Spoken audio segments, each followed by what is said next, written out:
servanthood and humility in the teachings of Jesus.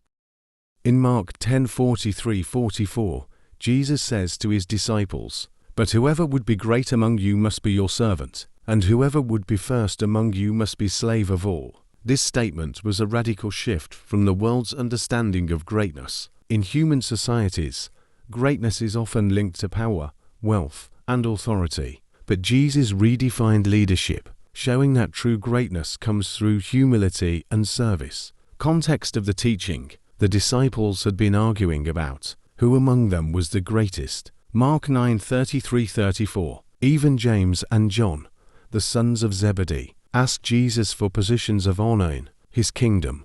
Mark 10:35-37. Their request showed they were thinking in earthly terms, desiring status and recognition. Jesus responded by teaching that his kingdom operates differently. Instead of seeking power, his followers should serve others. He pointed to himself as the ultimate example. For even the Son of Man came not to be served but to serve, and to give his life as a ransom for many. Mark 10:45. What this means for us today. 1.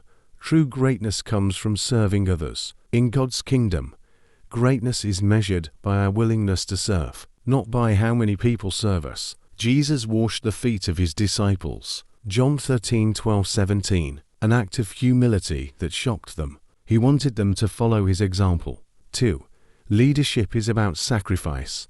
A true leader does not seek power, but takes responsibility for others. Servant leadership means putting others' needs before our own, just as Jesus did. 3. Humility is key to spiritual growth. Pride separates us from God, but humility draws us closer to him. Jesus said, "Whoever exalts himself will be humbled, and whoever humbles himself will be exalted." Matthew 23:12. How to apply this in daily life. Help others without expecting anything in return. Use your talents and resources to uplift others. Lead with humility, whether in church, work, or family life. Pray for a servant's heart, asking God to give you a desire to serve others like Jesus did. Conclusion: Jesus' teaching on servanthood challenges us to live differently. Instead of seeking power, we are called to love, serve, and lift others up. True greatness is found in humility, just as Jesus, the King of Kings, humbled himself for our sake.